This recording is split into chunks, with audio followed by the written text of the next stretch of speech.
Good morning, good afternoon, good evening, wherever you're watching me today. My name is Peter. Welcome back to Invest with Peter. So, guys, I want to appreciate everyone who have subscribed to the channel. My last video actually got me like 18 to 19 subscribers. So, if you're watching me for the first time, please subscribe to the channel. As you like my video, please put your comment down below and please subscribe. Let's get this channel going, guys. Thank you very much. I really appreciate you, new subscribers, and those of you watching me for the first time, please click on that subscribe button. Thank you very much. All right, today, you've seen it on the thumbnail. So many things are going to happen this week, and I quickly want to summarize it and analyze.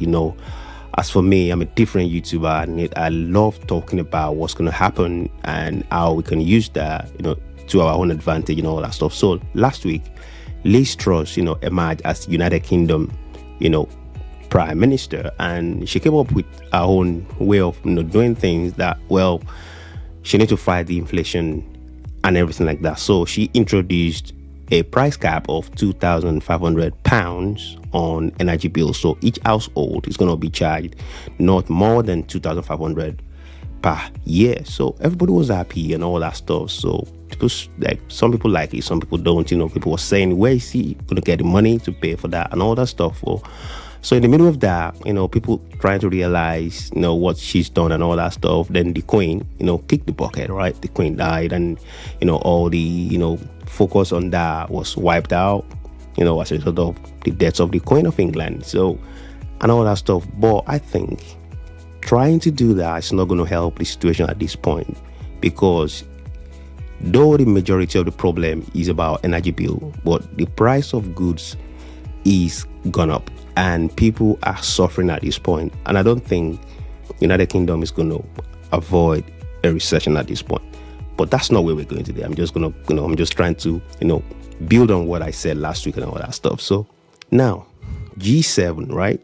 If you know G7, these are a group of Western countries, that comprise the United States, UK, Germany, France, Japan, and countries like that. So they came up, they said, well, Russia, if you're going to be selling your your gas and your oil, we've got to cap this.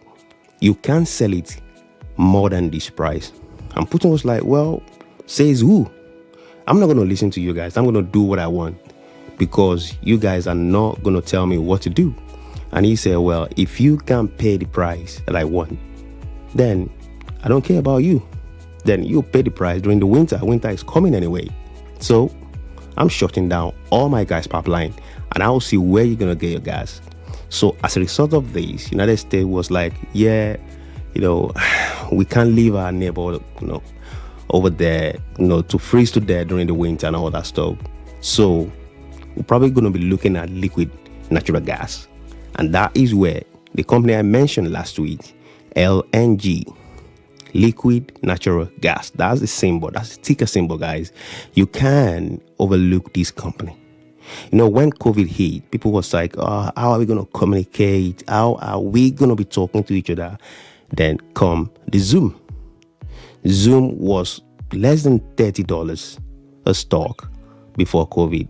COVID hit and Zoom was up $500 plus. Can you see that? So there's always a company around in every situation. And I think LNG and OXY are those companies. So we need to look into that and start investing in these two companies. So to pass on liquid gas to Europe, there's facility anyway at this point. But that's the only way US and Japan can help, their friends over in Europe.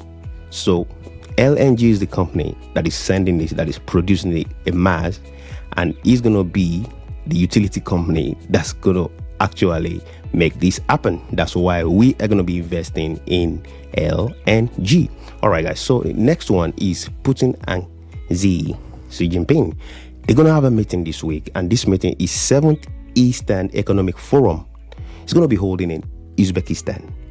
And remember last time these two met, a couple of weeks after they met, was the invasion of Ukraine.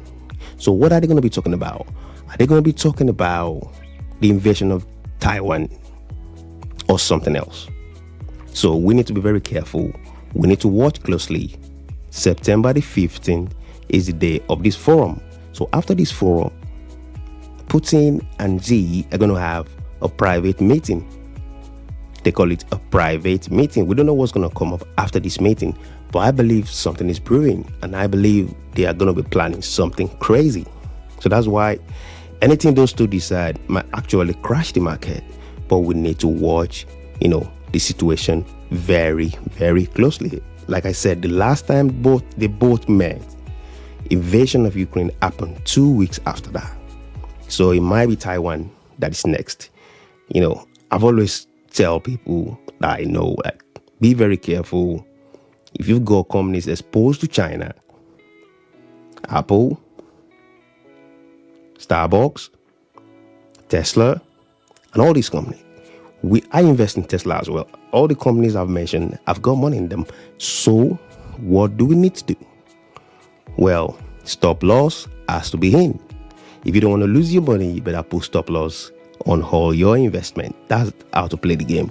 Sometimes I use stop loss. Sometimes I just decide to remove it. But I think when we start seeing the sign, we need to start removing, and we need to start putting our stop loss down. Because once that thing go boom in Taiwan, sanctions gonna go in, US gonna back Taiwan, and that's it.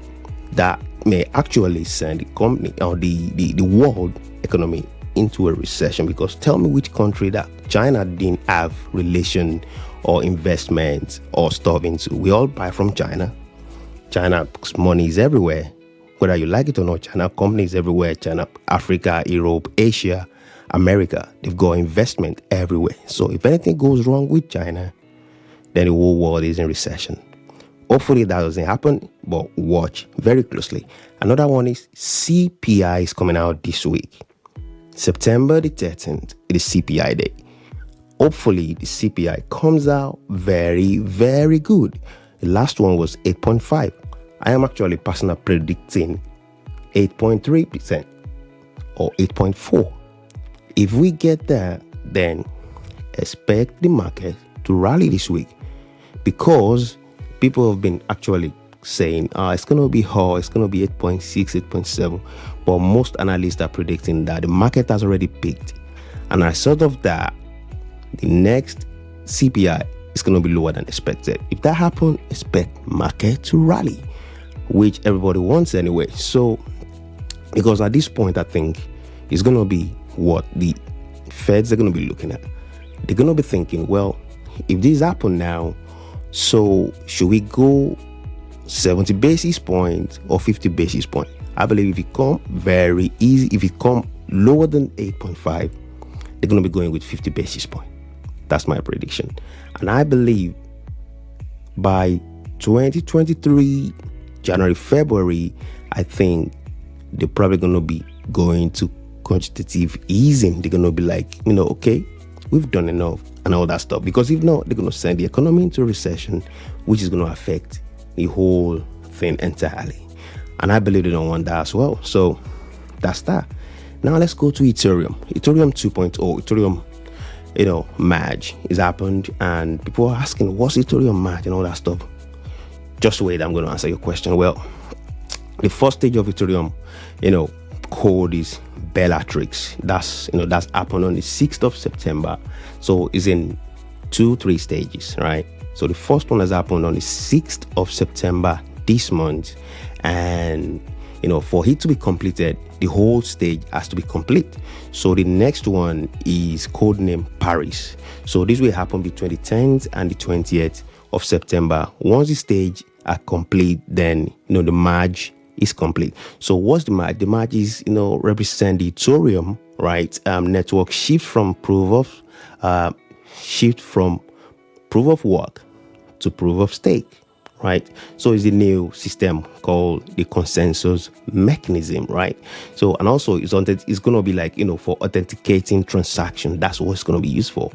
Authenticating transaction. If you want to buy your Shiba, you want to buy your Saitama and all that stuff, you use Ethereum to transact, Ethereum token and all that stuff. We use it to actually buy these companies. These cryptocurrencies, right? I'm into crypto and stock market. That's why I'm mixing it. So we use Ethereum like a medium to buy all these other coins that we want to buy. So they're shifting from proof of work to proof of stake. And also, and with that, the mechanism has been pioneered by Bitcoin. So it may be it's not going to be as valuable as Bitcoin, but Ethereum is getting closer. Some people even believe it's going to overtake Bitcoin, which I don't actually believe at this point. And the new system, which is the proof of stake, will slash Ethereum blockchain, energy consumption by 99.9%. Says who? Says the developers. So which is actually helping the environment. So if your environment, agitator and all that stuff, I think you'll be happy to hear that. So guys, I've taken your time today and I appreciate you for listening to me. And if you see me for the first time, please subscribe to the channel, like the video, and I will see you on the next one. Thanks and bye for now.